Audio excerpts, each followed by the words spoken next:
Hi everyone, today we're going to be talking about the recurve release. This is also going to apply to longbow shooters. So what we want to do today is show you what a good release looks like, how to diagnose your release, and then give you some tips on how to perfect it. Now, the release is really important for recurve archery because it's going to affect how well we can tune our bow, our arrow speed, and of course, our accuracy. So we really want to have a very clean release.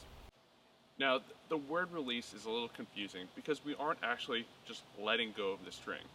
What we really want to do is let the string push our fingers out of the way. So for this example, my arrow is going to be the string, and then here are my fingers. And so what I want to do is just relax my fingers, and that string is just going to push right through them. And the more relaxed I can make my fingers, the cleaner the release. If you have a lot of tension in your hand, that's when you get a bad release. And what's happening with a bad release is with all that tension, the string has a hard time going through your fingers, so it has to go around them, and then you get something called string oscillation, which basically makes your arrow do this as it's coming out of the bow, and then you have a lot of inconsistencies because of that. To demonstrate a good, clean release, we have Archery 360 contributor, multi-time Olympian, Crispin Duane is here for us. So you can see his release here. His hand comes straight back as he releases it. It's not going out, it's not going forward, it's sliding straight back in a good line, and that's exactly what we're looking for. Now, to demonstrate a poor release, I'm going to take on that responsibility, and there's really two types of poor releases that are very common.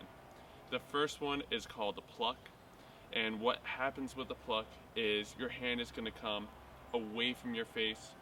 That's a bit of an exaggeration right there, but your hand comes away from your face and almost looks like you're waving goodbye to the arrow. What causes a pluck is a lot of extra tension in your forearm, in your hand, and in your biceps.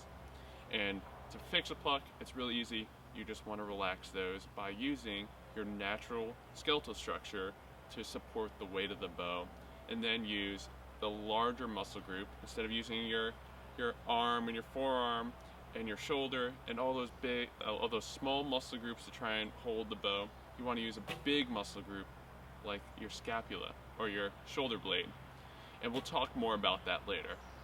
The second type of common poor release is going to be called a collapse, and that's when your hand is going to come forward when you release, and that's the result of either you stop pulling as you released, or more commonly it's from bad alignment. And what's happening there is if your shoulders aren't pointed straight to the target, if your elbow through your forearm and your hand aren't right behind the arrow, and you look maybe something like this instead of this. So this is, like, if that's your arrow, so you want, the camera's the target, you want to look something like this. But if you look something more like this, it's very easy to kind of collapse in on yourself. So again, you want to use your natural skeletal structure to support the weight of the bow. So it becomes very important for your release to have everything set up properly in your archery form. So now that you know what a good release looks like and some common release mistakes that are made, you can self-diagnose your release either by videoing yourself or having a friend watch you, or of course the best way to do it is to get with an archery coach that can work with you individually and give you specific pointers that will help your shooting overall. Alright, so to finish out the video, I'll give you some tips on how you can clean up your release. As we mentioned earlier, we want to remove the tension from our hand, forearm, and our bicep, so it makes it much easier to relax our fingers. And you want to think of supporting the bow weight with this part of your body as if you were hanging off a cliff, or if you're just hanging off a pull-up bar by your fingers. And how you would naturally hang is you wouldn't want to have any kind of weird angles there because that creates a lot of extra work, right? You're just going to use your natural body structure to hang there. And that's exactly how we want everything to be when we're shooting. Don't want the back of your hand curled You don't want your wrist curled at an extreme angle. You want everything to be very natural. And just enough finger tension to hold onto the string. Now that we have our forearm and our hand nice and relaxed, we want to use the large muscle group in our back to actually support most of the draw weight. You can search, I'm sure there's 100 videos on YouTube and dozens of articles out there on back tension.